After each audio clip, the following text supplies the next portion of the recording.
Sa ikapitong taon ng aming kasal, ang dati kong mahiyain at introvertidong asawa ay biglang naging napakakaiba. Araw-araw, gumugugol siya ng 2.5 oras sa pag-aayos ng sarili, 2.5 oras sa pag-eehersisyo, 3 oras para magdala ng tanghalian ko, at pagkatapos ay mapaghinalang tinitingnan ang bawat batang babaeng dumadaan. Hindi ko maintindihan kung anong nangyayari sa kanya hanggang sa nabasa ko ang kanyang tala-arawan, diary. Hindi niya suot ang singsing sa kasal nang lumabas siya ngayon. Ito ba'y kapabayaan lang o sinadya? Hindi ko maisip, hindi ko magawang itanong. Mababaliw na yata ako. Nilike na naman niya ang post ng babaeng yun. Gusto niya ba akong patayin sa selos? Kasalanan lahat ng babaeng yun na hindi marunong lumugar. Ako sa salamin. Tumatanda na. Naluluoy. Pumapangit. Hindi pwede. Kailangan kong gawing mas perpekto ang hitsura ko, para hindi niya ako iwan. Napakawalang magawa. Napakadesperado. Mas matanda ako sa kanya ng 3 taon. Hindi na ako bata. Pagtanda. Pagkupas ng ganda. Pagkupas ng pag-ibig. Ito na ba ang kahihinatnan ko? 7 taon na kaming kasal ni Isabel. Ni minsan hindi kami nag-away. Sa mata ng lahat, siya ay may kahanga-hangang hitsura. Matagumpay sa karera. Malambing sa akin. Mapagparaya. Magalang. May respeto ang huwaran ng perpektong asawa. Ngunit ako lang ang nakakaalam kung gaano kasakal ang pagiging perpektong iyon. Sa tanghalian, isang katrabaho ang sumandal sa counter ng pantry. Masiglang nagkukwento tungkol sa pag-uwi niya ng gabi-kagabi. Kung paano nagalit ang asawa niya. At kung gaano kahirap siyang suyuin ito. Pagkatapos, bigla siyang lumingon sa akin. May mapanuksong ngiti sa mga mata. Miguel, si MS, Isabel. Napakatapang sa negosyo. Siguradong napakaselosa at possessive din sa bahay. No. Napayuko ako at ngumiti nang hindi sumasagot. Ngunit may kirot na umusbong sa puso ko. Kabaligtaran. Sa loob ng 7 taon, si Isabel ay tila isang taong nakaprogram kalmado. Tahimik. Hindi kailanman nagseselos. Hindi nagtatanong kung sino ang kasama ko. Walang pakialam kung anong oras ako umuuwi. At lalong hindi pinakikialaman ang cellphone ko. Madalas sabihin ng mga katrabaho ko, ang pag-ibig ay laging may kasamang possessiveness. Kung walang possessiveness, walang pag-ibig. Kung gayon, marahil ay hindi ako kailanman minahal ni Isabel. Posible kayang sa kasal na ito, ako lang ang lubusang nahulog. Hindi namamalayan. Humigpit ang hawak ng mga daliri ko sa baso. Nararamdaman ang init nito sa aking palad. Nasa loob nito ang tubig na may pulang asukal na tinimpla ni Isabel para sa akin bago ako umalis kaninang umaga. Tahimik niyang inilagay ang baso sa bag ko. Pagkatapos ay tumalikod at pumasok sa dressing room. Nitong mga huling araw, tila mas binibigyang pansin niya ang kanyang pananamit, make-up, at nag-spray pa ng pabangong dati niyang kinaiinisan. Sa pag-iisip nito, biglang may mga hindi magandang ideya na pumasok sa isip ko. Parang may nagtulak sa akin na buksan ang home surveillance camera. Sa screen, si Isabel ay nag-eehersisyo mismo sa harap ng camera. Nakahubad siya sa itaas. Ang perpektong mga kurba ng kanyang kalamnan ay napakaganda sa ilalim ng sikat ng araw. Ang kanyang V-cut abs, na may mga butil ng pawis, ay umaalon sa tuwing gumagamit siya ng lakas. Ang kanyang low-rise na sports pants ay nakasabit lang sa kanyang balakang. Bahagyang bumababa sa bawat galaw. At pagkatapos ay basta na lang niya itong itinataas muli. Ang kilos na ito ay parang isang mapanganib na paanyaya. Lubhang kaakit-akit. Nanuyo ang lalamunan ko. Ang daliri ko ay lumutang sa zoom button sandali. Ngunit pinindot ko pa rin ito. Gayunpaman, sa sumunod na segundo, biglang nagbago ang screen, lumitaw ang video call mula sa boss ko. Lahat ng malalaswang imahinasyon ay biglang naglaho. Napapikit ako ng mariin. Ang mga daliri ko ay sumandal sa mesa. Halos maduraj ang mouse. Tumawag ang boss ko para ipaalam na may team dinner kami ngayong gabi. Naalala ko ang babae sa bahay. Hindi ko na malayang hinawakan ko ang wedding ring sa palasingsingan ko ngunit wala ito roon. Natigilan ako sandali bago maalala ang nangyari noong isang gabi nang maglambingan kami ni Isabel. Natakot akong masaktan siya kaya tinanggal ko ang singsing at inilagay sa bedside table. Resulta, 2 araw ko nang nakalimutang isuot. Ang mga katrabaho sa paligid ko, nakitatanggap lang ng mensahe mula sa boss, ay sunod-sunod na tumawag sa kani-kanilang bahay. Nag-isip ako sandali, Pagkatapos ay lumabas din ako sa hallway para tawagan si Isabel. Gaya ng dati, agad niyang sinagot ang tawag.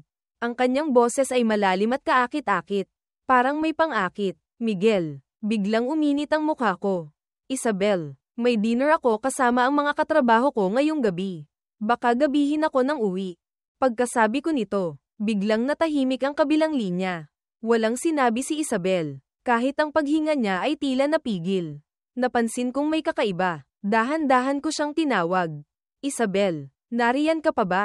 Bumalik sa katinoan si Isabel. Ang boses niya ay parang kinaskas ng liya. May bahagyang panginginig sa dulo. Kailangan mo ba talagang pumunta? Sasabihin ko sanang oo nang bigla niya akong pinutol. Nanginginig ang boses. Uuwi ka pa ba mamaya? Miguel, uuwi ka pa ba sa bahay? Nagtatakang tumango ako. Siyempre naman. Uuwi ako. Talaga. Tumaas ang tono ng boses niya bago biglang huminto. Tanging mabilis na paghinga na lang ang naririnig sa telepono. Hay hindi. Ibig kong sabihin, hihintayin kita sa bahay. Kahit anong oras ka umuwi. Basta uuwi ka. Lagi akong nandito sa bahay.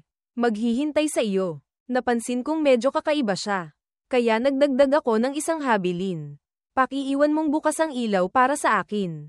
Sa pagkakataong ito, hindi siya nagatubili. Tila natatakot na magbago ang isip ko. Mabilis siyang sumang-ayon. Oo, ang boss namin ay kilalang kuripot. Ang party ng departamento ay ginanap sa isang maliit at magulong kainan sa tabi ng kalsada. Nang matapos ang party, ang mga nakalabas kong binti at braso ay puno na ng mapupula at makakitang kagat ng lamok. Tiniis ko ang discomfort. Isa-isa kong inihatid ang mga lasing kong katrabaho sa kani-kanilang bahay. Nang sa wakas ay mabuksan ko ang pinto ng bahay. 10:00 na ng gabi. Umaambon sa labas. Umilo ang sensor light sa pasukan. Nagliwanag sa walang taong sala. Wala na naman si Isabel sa bahay. Kinuha ko ang telepono ko para tingnan ang oras. Tatawagan ko na sana siya nang biglang bumukas ang pinto sa likuran ko. Bigla na lang lumitaw si Isabel sa labas ng pinto. Basang-basa. Tumutulo ang tubig ulan mula sa magulo niyang buhok papunta sa sahig. Bumubuo ng maliit na sanaw. Ang puting bestida niya na dating hapit ay dumaikit na ngayon sa kanyang katawan. Nagpapatingkad sa kanyang balingkinitang baywang. Wala na ang dati niyang sopistikadong anyo, para siyang isang kaawa-awang naliligaw na aso. Basag na basag. Nagkatinginan kami ng ilang segundo bago nagsalita si Isabel. Kakaiba ang kalmado ng kanyang tono. Nakauwi ka na? Tumango ako. Dali-dali siyang hinayla papasok. Saan ka ba galing? Bakit basang-basa ka ng ganito? Halika na sa loob. Parang robot na pumasok si Isabel. Ang mga mata niya ay gumala sa bawat detalye ng mukha ko kilay. Mata, ilong, labi at sa wakas ay huminto sa leeg ko. Pagkatapos, bigla siyang nanigas. Naamoy ko ang pamilyar na amoy ng usok ng mantika sa kanya. Katulad ng amoy sa kainan kung saan kami nag-dinner kanina. Isabel, sinundo mo ba ako? Paumanhin. Hindi mo ako nakita kasi ngayong gabi ako pumunta. Hindi ko gustong malaman. Bigla niya akong pinutol. Ang boses niya ay matalas at may bahid ng pagkataranta habang iniiwasan ang tingin ko. Ang ibig kong sabihin, hindi ako pumunta para sunduin ka. Lumabas lang ako para maglakad-lakad. Nahihiya kong dinilaan ang labi ko. Ganun ba? Sige. Isabel, ngayong gabi. Nanginginig ng husto ang mga pilikmata ni Isabel. Tama na, Miguel. Pagod na ako. Gusto ko ng maligo. Pagkasabi nito, dali-dali siyang pumasok sa banyo. Na parang may tinatakasan. Ang likod niya ay puno ng pagmamadali at takot. Naupo ako sa sala sandali. Malinaw na naririnig mula sa banyo. Bukod sa malakas na agos ng tubig. Ang ilang pigil at desperadong mga hikbi. Medyo nag-alala ako kay Isabel. Kaya lumapit ako at kumatok sa pinto. Isabel, anong nangyari? Umiiyak ka ba? May masakit ba sa iyo? Pagkatapos ng nakakabinging katahimikan, narinig ang kalmado niyang boses. Nagkakamali ka lang ng dinig. Okay lang ako. Nang sabihin niyang okay lang siya. Panatag akong bumalik sa sofa para manood ng pelikula. Lumabas si Isabel mula sa banyo. Tahimik na tumayo sa harap ng salamin hindi kalayuan sa akin. Seryosong pumipili ng damit at panali sa buhok. Narinig ko ang ingay. Hindi ko na malayang napatingin ako sa kanya. Bukas di ba day off mo? Bakit kailangan mo pang mag-ayos ng buhok? Ang abala. Narinig ito ni Isabel. Biglang nanigas ang mga daliri niya sa ere. Ang mga buko ng daliri niya ay namutla ng hindi normal. Kinusat ko ang mata ko. Medyo luma na yang panali mo sa buhok. Sa weekend, bibili kita ng bago. Hindi nagsalita si Isabel. Dahan-daang ibinaba ang kamay. Ang panali ay nahulog mula sa kanyang kamay. Tahimik na bumagsak sa sahig. Luma na, yung panali lang ba? Nagsalita siya. Ang boses ay napakahina, halos hindi marinig. Dahan-dahan akong lumapit sa kanya. Naamoy ang kaaya-ayang bango sa kanya. Isabel, anong sinasabi mo? Biglang humarap si Isabel. Ang bathrobe niya ay nagdala ng halumigmig na hangin. Nagulat akong makita ang namumula niyang mga mata. Ang nakagat niyang ibabang labi. At ang hindi masyadong disenteng see-through na pantulog na binili ko para sa kanya noong bagong kasal kami. Noong panahong iyon, ayaw na ayaw niya itong isuot. Pero ngayon, tulad ng inaasahan ko, ang isang seryosong tao na nagsusuot ng ganitong klaseng damit ay talagang may malakas na epekto. Nag-ulo ang paghinga ko. Nahirapan akong mag-iwas ng tingin. Haha, ikaw pala, habang tumatanda. Lalong gumaganda. Ha, gayon pa man. Pagkasabi ko nito, para siyang tinusok, nanginginig ng husto si Isabel. Namula akong tumango, kusa kong hinawakan ang mga daliri niya. Ano, hindi na maaga. Tayo na. Natigilan si Isabel ng ilang segundo. Parang nakuryenteng inalis ang kamay niya sa pagkakahawak ko. Kinagat ang labi, ang boses ay garalgal. Ako, kailangan kong pumunta sa study para tapusin ang ilang trabaho. Matulog ka na ng maaga. Napakakakaiba, ganito na naman siya kumilos. Ang takot at pag-iwas sa kanyang mga mata ay halos umaapaw. Para bang hindi ako ang asawa niyang 7 taon na niyang kasama. Kundi isang sakit na hindi pwedeng hawakan. Huminga ako ng malalim. Pinigilan ang galit sa puso ko para hindi siya sundan at tanungin kung ano na naman ang ginagawa niyang gulo ngayon. Bukas pa ang quarterly report ko. Direktang nakakaapekto ito sa promotion ko kaya wala talaga akong sapat na lakas para makipagtalo sa kanya ngayon. Ganito na lang, mag-isa akong natulog hanggang hating gabi. Isang bigla ang lamig sa batok ko ang gumising sa akin. Pinilit kong imulat ang mga mata. Nakita ko si Isabel na nakaupo sa tabi ng kama. Ang liwanag ng buwan mula sa bintana ay tumatama sa kanyang tensyonadong panga. Nagbibigay ng pilak na sinag. Nakayuko ang mga pilik mata niya. Matigas ang kilos habang may ipinapahid sa leeg ko. Hinawakan ko ang pulso niya. Isabel, anong pinapahid mo sa leeg ko? Nagkagat labi siya. Ang boses ay malalim at paos. Pamahid para sa mga pasa at kagat. Huminto siya sandali. Saka nagdagdag. Bukas kailangan mong mag-report sa buong kumpanya. Pag-uusapan ka ng mga tao kung ganyan ang itsura mo. May punto siya. Bata pa lang ako. Sensitibo na ang balat ko. Ang kagat ng lamok ay madalas mag-iwan ng pulang marka na matagal mawala. At ang mag-report ng ganito ang itsura ay talagang hindi maganda. Binitawan ko ang kamay niya. Ipinikit ang mga mata. Inaantok na sinabi. Tama ka nga. Salamat. Asawa ko. Matulog ka na rin ng maaga. Hindi nagsalita si Isabel. Naging nanginginig ang paghinga niya. Yumuko at marahang humalik sa noo ko. Inaantok ako at hindi ko na maimulat ang mga mata ko. Natural na hindi ko rin narinig ng malinaw ang mga sumunod na sinabi ni Isabel. Nagbago ang puso mo. Hindi kita sisisihin. Lalong hindi kita tatanungin o susumbatan. Dahil hindi iyon ang pagpaparaya na dapat taglayin ng isang legal na asawang tulad ko. Alam ko rin na siguradong yung walang kwentang babaeng yun sa labas ang umakit sa iyo. Aayusin ko siya ng maayos. Ang kasal natin ay babalik din sa tamang landas. Ang usapang diborsyo ay nasa imahinasyon lang ng iba. Hinding-hindi tayo pwedeng maghiwalay. Sa huling sandali bago ako tuluyang makatulog, tila narinig ko pa ang isang masakit at pigil na hikbi. Parang tunog lang na magagawa ng isang asawang nagdadalamhati dahil nawalan ng asawa. Nag-iisa sa silid. Kasunod nito, isang mainit na patak ng likido ang tumulo sa gilid ng labi ko. Kinabukasan, maaga pa lang ay nasa kusina na si Isabel. Napakatapang isang apron lang ang suot. Ang pink na tali ng apron ay mahigpit na nakatali sa kanyang likuran. Lumilikha ng malalim na uka. Hindi ko alam kung kailan naging ganito kalakas ang loob ng dati kong tahimik at walang buhay na asawa. Ganito kasarap ang almusal sa umaga. Ang inis ko dahil sa pag-iwan niya sa akin kagabi ay biglang naglaho. Yumuko ako. Pilit na pinipigilan ang pagngiti. Ano, Isabel, ganyan ka magluto. Paano kung mapasok ka ng dalawang malaking paltos? Saka ka lang matatakot. Ha, ha ha. Medyo kakaiba ang hangin. Tahimik akong tumingala at nakita ang maitim na bilog sa ilalim ng mga mata niya. Hindi ka ba nakatulog ng maayos kagabi? Huminto sandali si Isabel. Walang pagbabago sa mukha na sinabi. Hindi. Napakasarap ng tulog ko. Lumapit ako at umupo sa tapat niya. Ah, oo nga pala. Ngayong gabi, inimbitahan ako ng bagong intern sa kumpanya na kumain sa labas. Kaya baka gabihin ako ng uwi. O baka hindi na ako umuwi.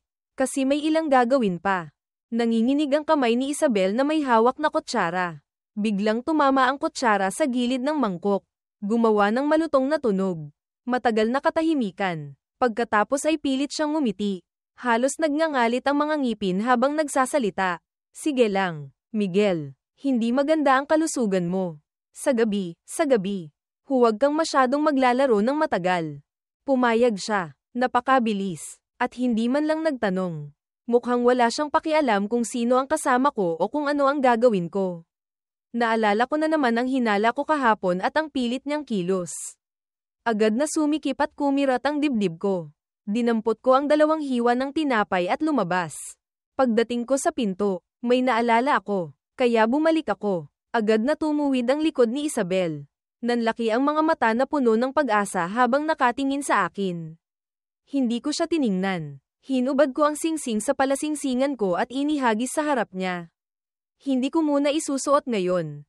Hindi masyadong komportable. Ang tunog ng metal na tumama sa kahoy na mesa ay nagpaningkit sa mga mata ni Isabel. Mahigpit niyang kinagat ang manipis niyang labi. Nakatitig sa singsing. Ang mga buko ng daliri niya ay namumutla sa higpit. Lumitaw ang mga ugat sa kanyang leeg. Kinuha ko lahat ng dokumento sa coffee table at inilagay sa bag ko. Tumalikod at naglakad papunta sa pinto. Isang segundo bago isara ang pinto. Parang may nagtulak sa akin na lumingon. Nakita ko lang si Isabel na nakatayo pa rin doon. Hindi gumagalaw. Nakatingin sa akin. Ang mga mata niya ay madilim at nakakatakot. Na parang pinipigilan ng isang malakas na bagyo. Kahit malayo na ako, nararamdaman ko pa rin ang tensyonadong tingin na iyon na sumusunod sa akin. Tumakbo ako sa ulan papunta sa garahe. Pinipigilan ng inis sa puso ko. At umupo sa kotse. Sunod-sunod na lumabas ang mga mensahe mula sa mga kaibigan ko. Kesyo 7-year itch. Kesyo problemadong kasal sumasakit ang mata ko. Galit akong nag-text kay Isabel. Isabel, kung hindi mo na talaga kaya, maghiwalay na tayo. Sabihin mo ang totoo. Hindi mo naman talaga ako mahal. Di ba? Kung mahal mo ako, sabihin mo ng malakas. Kung hindi mo ako mahal, wala nang dahilan para ipagpatuloy pa ang kasal na ito. Mag-move on na tayo pareho. Huwag mo nang sayangin ang oras ko. Pinipigilan mo pa akong hanapin ang nakababatang kapatid ko sa labas. Pagkatapos kong sabihin ang masasakit na salita, dali-dali kong binura ang chat namin. Basta ko na lang itinapon ang telepono kaya hindi ko napansin na dahil sa mahinang signal. Sa 3 mensahe, ang una, maghiwalay na tayo, at ang ikatlo, pinipigilan mo pa akong hanapin ang nakababatang kapatid ko sa labas, lang ang naipadala. Lumipas ang mga minuto. Naghintay ako sa kotse ng 20 minuto pero wala akong natanggap na sagot mula kay Isabel. Lubos akong nadismaya. Pinigilan ko ang kirot sa dibdib ko. Inutusan ng assistant ko na gumawa ng isang kasunduan sa diborsyo at ipadala sa bahay. Pagdating ko sa kumpanya, agad kong isinantabi ang lahat ng tungkol kay Isabel. Buong puso kong ibinuhos ang sarili sa trabaho. Matagumpay na natapos ang trabaho sa umaga. Masaya akong bumili ng milk tea para sa lahat sa team. Ang bagong dating na intern, si Andrea, ang unang lumapit para kunin ang milk tea at bahagyang kinamot ang palad ko. Congrats, Kuya Miguel. Ang tamis ng milk tea ngayon. Ha, naiilang akong binawi ang kamay ko. Kumunat ang noo. May sasabihin sana ako nang biglang mapatingin ako sa labas ng salamin. Si Isabel ay nakatayo sa madilim na bahagi ng hallway. Hawak ang isang thermal lunchbox. Malalim ang tingin. Walang ekspresyon ang mukha. Hindi ko alam kung gaano na siya katagal nakatayo roon at nakatingin. Medyo nagulat ako nang makita ko siya. Isabel, bakit ka nandito? Inalis ni Isabel ang tingin niya kay Andrea at tumingin sa akin. Dahan-daang ngumiti, isang ngiting nagpatindig ng balahibo ko. Mahal ko, nandito ako para dalhan ka ng tanghalian. Ang mapagmahal na tawag na ito ay binigkas niya ng buo at malinaw. At malakas ang boses, na nagdulot ng hindi maliit na bulungan sa tahimik na opisina. Napigil ang hininga ko. Ang tawag na ito sa alaala ko ay laging kasama ng madilim na ilaw sa kwarto. Sa ilalim ng ilaw, si Isabel na may namumulang mga mata ay sumasandal sa akin.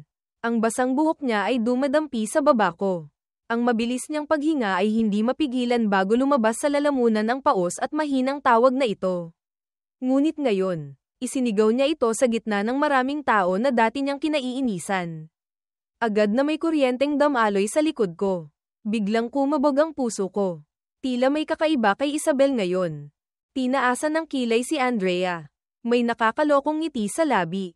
Ah, si MS, Isabel pala. Madalas kang banggitin sa amin ni Kuya Miguel. Kalmadong inayos ni Isabel ang buhok. Talaga, si Miguel naman. Hindi kanya kailanman nabanggit sa akin. Agad na pumangit ang mukha ni Andrea. Sa harap ni Isabel, para siyang isang batang walang kalaban-laban. Hindi pinansin ni Isabel ang pagbabago sa mukha ni Andrea. Tiningnan mula sa itaas ang batang hindi marunong sumukat ng sarili. May ngiti sa labi na parang tumitingin sa walang kwentang basura. Kailangan ko pang magpasalamat sa iyo sa pag-aalaga mo sa asawa ko. Gusto mo ng sigarilyo, sabi ni Isabel habang kinakapa ang bulsa. Nagtataka pa ako kung kailan siya natutong manigarilyo nang sa sumunod na segundo ay makita ko siyang may kinuhang isang napakaagaw-pansing pulang bagay. Hindi sigarilyo, kundi ang aming marriage certificate. 7 taon na kaming kasal pero ang marriage certificate ay inalagaan niyang parang bago. Tanging ang mga sulok lang ang medyo kupas na parang madalas hawakan at paglaruan kaya kumupas. Hindi sinasadyang ikiniling ni Isabel ang kamay. Ang marriage certificate ay umikot ng maganda sa kanyang palad. Nakaharap kay Andrea ang naka-emboss na gintong selyo. Ang tono niya ay may halong sinadyang pagkalito. Pasensya na, maling bagay ang nakuha ko. Hindi sinasadyang nakuha ko ang legal na katibayan ng aming pagsasama. Mahigpit na kinuyam ni Andrea ang kamay. Nanggigigil na kumaibat ang gilid ng labi. Marahil ay may gusto siyang isumpa. Ngunit nang makita niya ang madilim na tingin ni Isabel, agad siyang natameme, nanigas na tumalikod. Kahit ang paghinga niya ay halos hindi marinig. Malinaw na sa harap ng makapangyarihang presensya ni Isabel. Ang galit niya ay kinain na lang niya. Nagsimulang uminit ang mukha ko mula nang ilabas ni Isabel ang marriage certificate. Dali-dali akong hamarang sa harap niya. Inagaw ang certificate, at mabilis na itinago sa loob ng bulsa ko.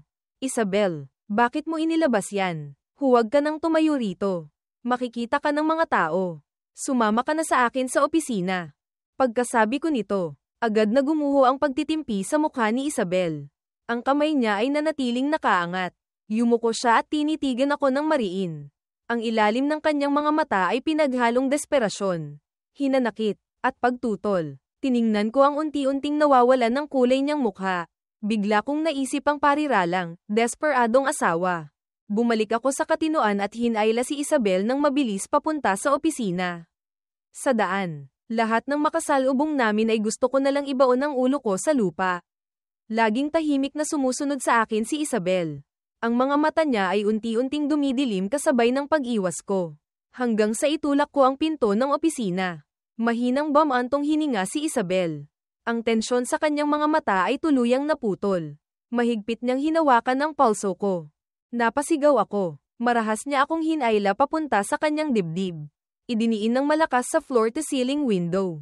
Ang mukha ko ay damaykit sa malamig na salamin. Habang ang likod ko ay nakadikit sa nag-iinit niyang dibdib. Ang pakiramdam na naiipit sa pagitan ng yelo at apoy ay nagdulot sa akin ng kakaibang discomfort. Kinagat ko ng mariin ang ibabang labi ko. Isabel, nasa 67th floor kami. Sa labas ay kumukulog at kumikidlat na parang sisubog sa harap ko. Sa sumunod na segundo, biglang may naramdaman akong kakaibang dampi sa baywang ko.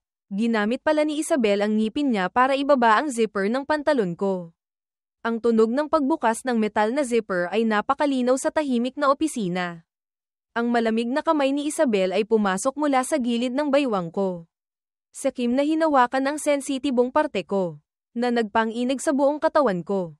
Nanigas at umunat ang mga daliri ko sa paa. Mula sa pagkakayakap, lumuhad si Isabel. Lumuhad siya sa harap ko. Hinahalikan ako ng may sukdulang pagkabalisa. Ang boses niya ay puno ng pagpupumilit at kabaliwan. Ako ang mas matanda sa iyo ng 3 taon. Bata ka pa. Normal lang na masilaw ka sa magandang mundo sa labas. Sabi ko naman, kahit ano pa ang gawin mo sa labas. Pagpapasensyahan kita. Anumang pagkakamali ang gawin mo. Patatawarin kita. Dahil alam kong siguradong yung mga walang kwentang babaeng yun ang umakit sa iyo. Panandalian ka lang nalito. Sa huli, babalik ka pa rin sa pamilya.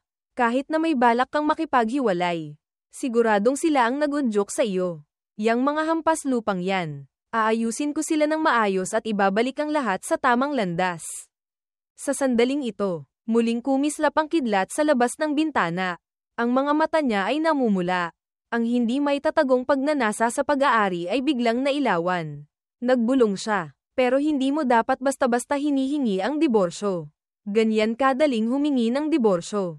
Kahit gaano pa ako ka mapagparaya. Miguel, kailangan mo ng kaunting parusa. Hindi ko pa kailanman nakita si Isabel na ganito kawalan ng kontrol. Parehong hindi ko maintindihan at medyo natatakot. Ano bang pinagsasabi mo? Anong akit? Anong ibig sabihin? Hindi pwede. Huwag ka nang gumalaw.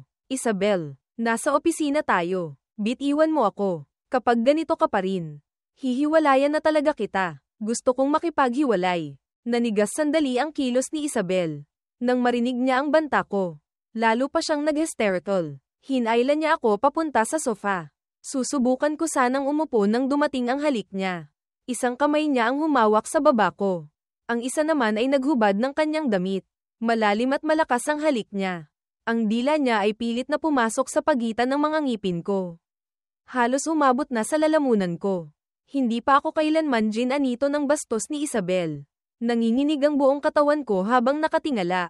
Sa labas ng bintana ay kumukulog at kumikidlat. Sa loob ng kwarto ay tumataas ang temperatura. Tuluyang gumuho ang katinoan. Ang sitwasyon ay umuusad sa direksyong hindi na may larawan. Tok tok tok. Biglang may kumatok sa pinto. Kasunod nito ang nahihiyang boses ng sekretarya. Paumanhin. Director Miguel. Pero oras na po para sa meeting natin. Para siyang nagising sa panaginip. Humihingal na tumayo si Isabel. Ang namumuong alon sa kanyang mga mata ay unti-unting nawala. Napalitan ng pagsisisi at pagkadismaya sa sarili. Para akong nahulog mula sa taas. Kaawa-awang humihingal. Nilalanghap ang sariwang hangin. Namamanhid ang labi ko. Gusot ang damit ko. Matagal akong tinitigan ni Isabel. Tumayo at lumuhad sa tabi ng sofa. Nanginginig na tinulungan akong itaas ang zipper ng pantalon ko. Pagkatapos ay hinaplos ang buhok ko. May namumuong luha ng paghingi ng tawad sa kanyang mga mata. Miguel, paumanhin. Bigla siyang tumalikod. Masakit na humikbi. Pagkatapos ay mabilis na tumayo at lumabas ng pinto. Hindi ko matiis na gusto na naman niyang tumakas. Patamba-tamba akong tumayo para pigilan siya. Ngunit hindi sinasadyang nabangga ko ang gilid ng mesa. Ang mga dokumentong dinala ko mula sa bahay kaninang umaga, na hindi ko pa naayos, ay biglang nagsikalat sa sahig. Sa gitna ng kalat na ito, isang itim na bagay ang dumulas mula sa pagitan ng mga pahina. Malakas na bumagsak sa carpet. Agad na naakit ang tingin ko. Pagkatapos ay nakita ko ang isang hindi pamilyar na itim na tala-arawan. Hindi ko matandaan na may ganito akong kwaderno. Nag-alinlangan ako ng 2 segundo. Maingat na binuklat ang isang pahina. Kasunod nito, ang natatanging sulat kamay ni Isabel, na parang makamandag na ahas, ay agad na tumambad sa mga mata ko. Hindi niya suot ang singsing sa kasal nang lumabas siya ngayon. Ito ba'y kapabayaan lang o sinadya? 7 minuto akong nakatitig sa daliri niya pero wala akong lakas ng loob na magtanong.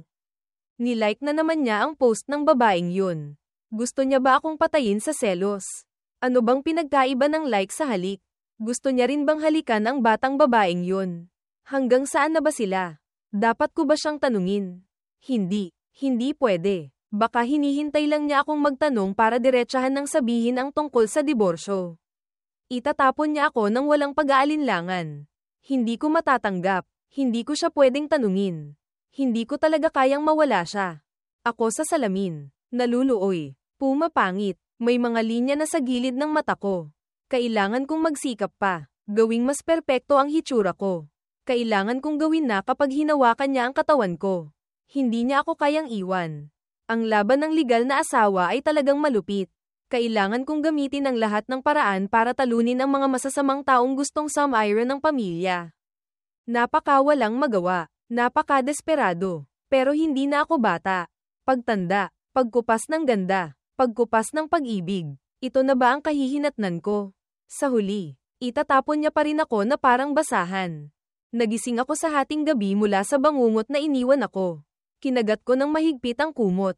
Hindi magawang gumawa ng ingay. Natatakot na magising siya. Lalong natatakot na makita ang pagkainip sa mga mata niya para sa akin. Miguel, Miguel, Miguel ay akin. Miguel, hindi mo na kailangan ang singsing. Ibig sabihin ba hindi mo na rin ako kailangan?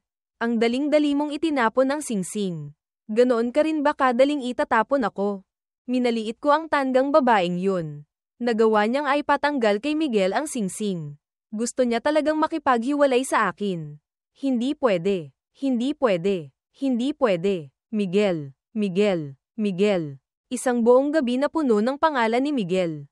Nakakakilabot talaga. Tila natuklasan ko na ang maliit na lihim ni Isabel. Hindi ako makapaniwalang kinusat ko ang mga mata ko. Saka ko lang napansin na nanigas ang likod ko.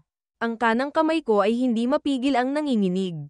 Lahat ng kakaibang kilos ni Isabel nitong mga nakaraang araw ay maayos na nakalatag sa harap ko. Malinaw na parang isang pelikula.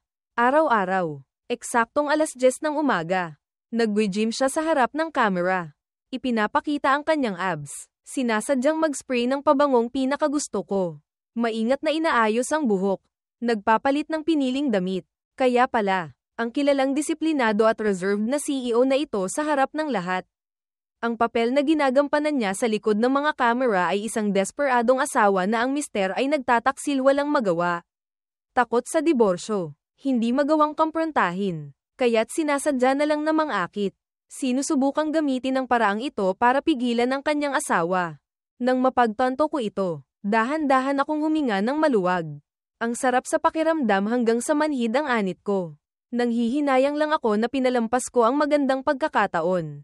Bakit hindi ko agad napansin ang kakaiba sa kanya?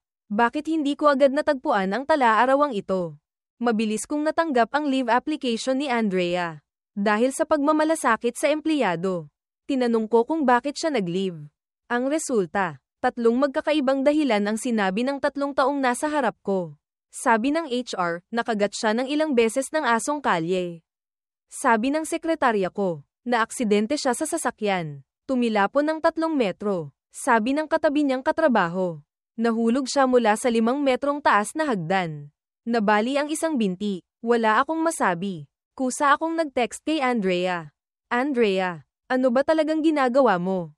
Makalipas ang 2 segundo, walang pag-aalinlangan siyang nagpadala ng mahabang mensahe. Pauwi ako galing trabaho. Nakagat ako ng ilang beses ng baliw na aso.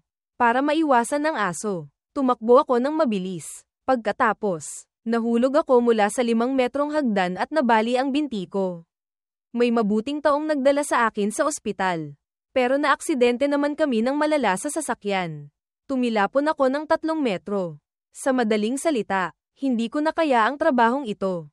Tahimik ako sandali. Kung gayon, magpahinga ka ng mabuti. Nagpadala si Andrea ng isang emoji. Pagkatapos ay sinabi pa, Director Miguel, pasensya na talaga hindi tayo makakakain ngayong gabi. Pero nakabook na ako ng restaurant. Sayang naman kung hindi mapupuntahan. Bakit hindi na lang kayo ng asawa mo ang kumain doon? Gusto mo bang makipagkita sa kanya pagkatapos ng trabaho? Makipagkita sa asawa kong kalmado. Marangya, disente, maganda, kaakit-akit, matalino, at perpekto sa lahat ng aspeto. Bahagya akong kumunat ng noo. Hindi kailangan. Huwag na. Ay cancel mo na. Biglang natahimik si Andrea. Pinatay ko ang telepono. Binuksan muli ang home surveillance camera. Pag-uwi ni Isabel sa bahay, nakatanggap siya ng isang express delivery package. May laman itong kung ano sa loob ng bag. Tiningnan niya ito ng ilang beses at bigla siyang nawalan ng balanse. Sumandal sa pinto at napaupo sa sahig. Hindi ko alam kung ano ang nakita niya. Pero ipinakita ng camera na nakaupo siya sa sahig buong hapon. Hanggang sa tumunog ang alarm clock ng alas 5:30, nagulat siya. Dahan-daang bumangon. Parang robot na tumayo, at naglakad papunta sa kusina. Mabilis na narinig ang tunog ng paghihiwa ng gulay at pagluluto sa kusina. Kahit na ang nakita niya ay nagdulot sa kanya ng matinding sakit.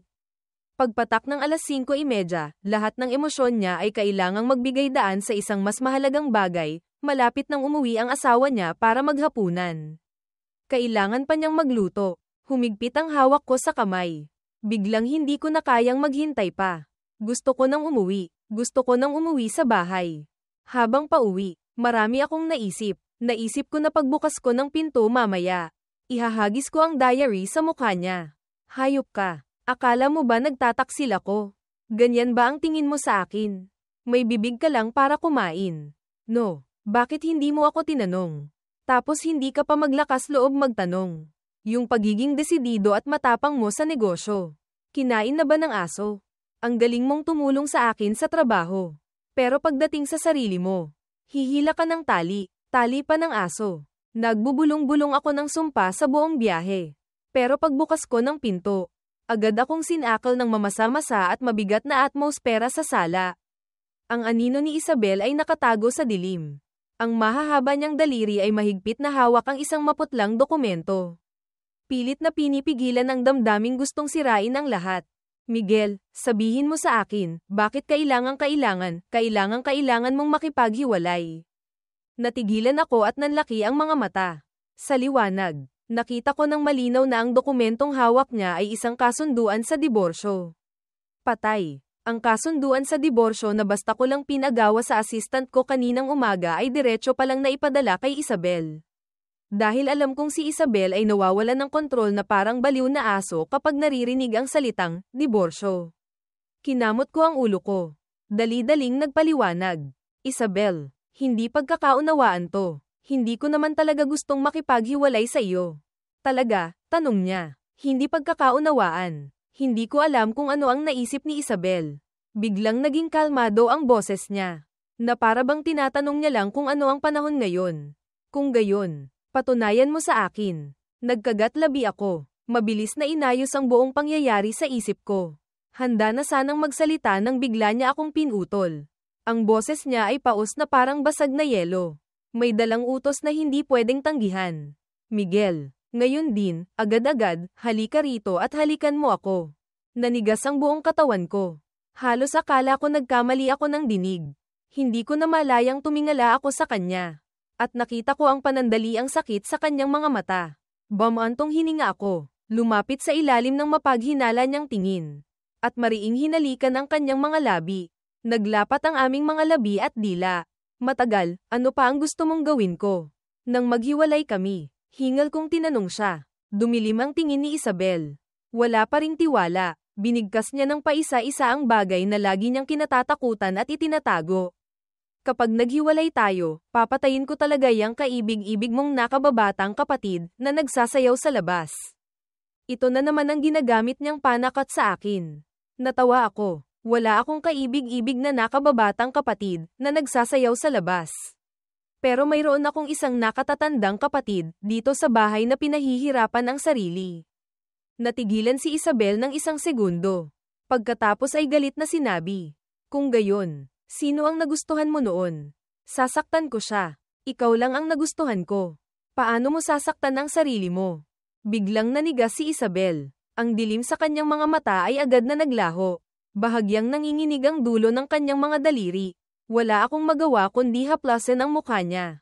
Nabasa ko na ang diary mo. MS, Isabel, magaling kang sumulat. Mas magaling pa ang imahinasyon mo. Yun nga lang, hindi masyadong magaling ang utak mo. Nag-imbento ka ng sarili mong malaking drama tungkol sa desperadong asawa na ang mister ay nagtataksil. Hindi mo makilala ang pinagkaiba ng kagat ng lamok sa marka ng halik. Pero yung pag-gym mo at pag-aayos ng sarili. Sinusubukang pasayahin ako, kapuri-puri yun. Gusto kong pinapasaya ako. Napakasaya ko. Pakiusap. Ipagpatuloy mo yan. Pero teka muna. Bakit hindi mo ako tinanong? Ang bibig ba ng mismong tao ay hindi mahalaga sa iyo? Sa sobrang inis ko, gusto kitang sakalin. Namula ang mga tainga ni Isabel. Hindi makapaniwalang kinurot ang sarili. Tapos isa pa. Sa wakas, pagkatapos ng matagal na pagkuskus, mahinang sinabi, pwede mo na akong sakalin ngayon. Hindi ako iiwas. Tahimik ako ng ilang segundo. Biglang hinubad ni Isabel ang lahat ng kanyang pagkukunwari. Isinubsob ang mukha sa leeg ko. Tahimik na umiyak ng patak-patak. Natakot akong magtanong, baka sabihin mo ang totoo. Tapos hihingi ka ng diborsyo. Kasi, hindi naman talaga ako sapat. Mas gugustuhin ko pang lokohin ang sarili ko at takasan ang katotohanan kaysa makipaghiwalay sa iyo. Basta uuwi ka lang sa bahay. Lahat ng bagay, pwede kong ipagkunwaring hindi nangyari. Medyo naawa ako. Itinaas ko ang mukha niya. Ang dulo ng daliri ko ay dumaan sa namumula niyang ilong dahil sa pag-iyak. Tiningnan ang basa niyang mga pilik mata na unti-unting kumakurba. Hindi ko mapigil ang matawa. Isabel, napakagaling mong magkontrol. Minsan naisip ko tuloy na hindi mo ako mahal. Nagsuggest ako ng diborsyo hindi dahil sa kahit sino, kundi dahil nagkamali ako ng akala na hindi mo ako mahal kaya nagtatampo lang ako. Hindi ko rin gustong makipaghiwalay sa iyo. Garalgal ang boses ni Isabel. Paano naman hindi kita mamahalin?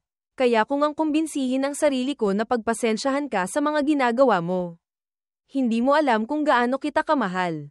Matapos maalis ang hindi pagkakaunawaan. Ang tubig sa bathtub ay umalon buong gabi. Ang bawat paos na, asawa ko, ay tumugma sa mga sandaling lumitaw na sa alaala ko. Ang huling alaala ko ay madaling araw na. Si Isabel ay dumamba na naman. Walang kapagurang yamakap sa akin. Mag-uumaga na nang makatulog ako. Ngunit kinaumagahan ay naiihi ako. Inalis ko ang kamay ni Isabel. Pilit na bumangon mula sa kama. Ngunit agad kong napansin na may talagang mali. Sobrang mali. Yumuko ako para tingnan. Sa sobrang inis ay napasinghap ako ng malamig na hangin. Lumingon at sinampal ang taong nasa likod ko. Nagising si Isabel sa sampal. Hindi nasaktan. Makapal ang mukha na damaykit ulit. Ang mainit niyang hininga ay dumampi sa batok ko. Sino ba ang nagsabing matanda na tong ate na to? Ang galing niya kaya. Fanfiction karagdagang kwento. Ang kamalayan at responsibilidad ng mas nakatatandang asawa, Isabel. Unang naramdaman ni Isabel na mas matanda siya kay Miguel ng 3 taon ay noong graduation nito sa kolehiyo. Si Miguel ay nakasuot ng toga. Kumakawi sa kanya sa gitna ng maraming tao. Habang siya ay nakatayo sa lugar ng mga magulang. May hawak na bouquet ng sunflowers na paborito nito. Tinukso siya ng mga kaklase ni Miguel. Miguel, ate mo ba yan? Ang ganda. Kung ano ang isinagot ni Miguel. Hindi niya narinig ng malinaw. Ngunit may biglang sumibol na kirot sa kanyang puso. Ang pagiging kalmado, kontrolado, at ang emosyonal na pagtitimpi na lagi niyang ipinagmamalaki ay tila laging nawawalan ng bisa pagdating kay Miguel. Alam niyang hindi dapat ganito. Ngunit kusa siyang nagpapadala sa agos. Pagkatapos ng kolehiyo, si Miguel ay parang isang sisiw na bagong labas sa itlog. Nagkakampay ng pakpak at gustong sumugod sa bagyo. Samantalang siya, mapalad dahil maaga siyang nakapanday ng baluti sa pakikipaglaban sa mundo ng negosyo. May sapat na kakayahan para salagin ang lahat ng unos para dito. Hindi nagtitipid ng lakas para suportahan ito. Itinataguyod ang isang kalangitan para dito. Ang pag-ibig ng mas nakatatanda ay ang pag-asa sa lahat ng panganib at sorpresa. Tahimik na inaalis ang mga ito para sa kanya. Ang tahimik na pagsuporta. Ang kusang loob na pagiging tuntungan sa ilalim ng kanyang mga paa. Para mas mataas siyang makatayo. Mas malayo ang marating ngunit hindi kailanman nagpapasikat. Nang unang beses na mag-business trip si Miguel kasama ang isang batang babaeng katrabaho. Si Isabel ay nagpakita ng sukdulang pagiging disente sa airport.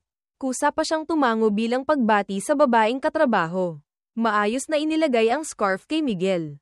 Pagdating mo doon, tawagan mo ako, sabi niya. Ang may-ari ng hotel na tutuluyan mo ay may partnership sa akin. Kung may problema, hanapin mo lang siya. Napaka-maalaga, napaka-disente at magalang. Ngumiti at tumango si Miguel. Parang isang saranggol ang nakawala sa kanyang kamay. Bago maghiwalay, hinalikan pa siya nito bilang palem. Tumalikod siya. Nagmaneho papunta sa pinakatagong sulok ng parking lot ng airport. At sunod-sunod na sinuntok ang manibela. Ang radyo sa kotse ay nagpapatugtog ng programang basta na lang binuksan ni Miguel bago bumaba. Ang host ay tumatawa at nanunukso. Ngayon, uso na ang may December love affair. Kailangang matutong bumitaw, di ba? Isang malakas na suntok ang pinakawalan niya dito. Hinayaang mamaga at dumyugo ang likod ng kanyang kamay. Pagkatapos, walang ekspresyon siyang tumawag sa kanyang sekretarya. Palitan mo ang kotse ko. Nang gabing iyon, nag-gym siya sa harap ng salamin hanggang madaling araw. Ang mga kalamnan sa buong katawan niya ay hindi normal na naninigas dahil sa sobrang ehersisyo. Habang naliligo, ang mainit na tubig ay dumadaloy sa kanyang nanginginig na balikat. Bigla siyang natakot at niyakap ang mukha. Gaya ng dati, tumawag si Miguel bago matulog. Narinig niya ang boses ng binata sa kabilang linya. Ang puso niyang nagwawala ay himalang napanatag. Nagtagal ang tawag hanggang sa halos makatulog na si Miguel. Sa pagitan ng panaginip at gising, mahina siyang nagsalita. Isabel, lahat dito ay kakaiba. Hindi maganda. Medyo nami-miss na kita. Matagal na natahimik si Isabel. Mahinang pag-alo lang ang sinabi. Matulog ka na ng maaga. Maaga ka pang gigising bukas.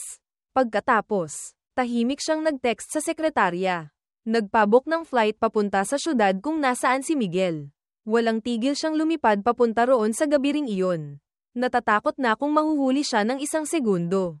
Iiyak na ito na parang isang pasa ang umiiyak.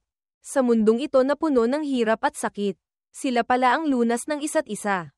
Nang mapansin ni Isabel ang mga kakaibang kilos ni Miguel, ang puso niya ay parang hinihiwa ng mapurol na kutsilyo.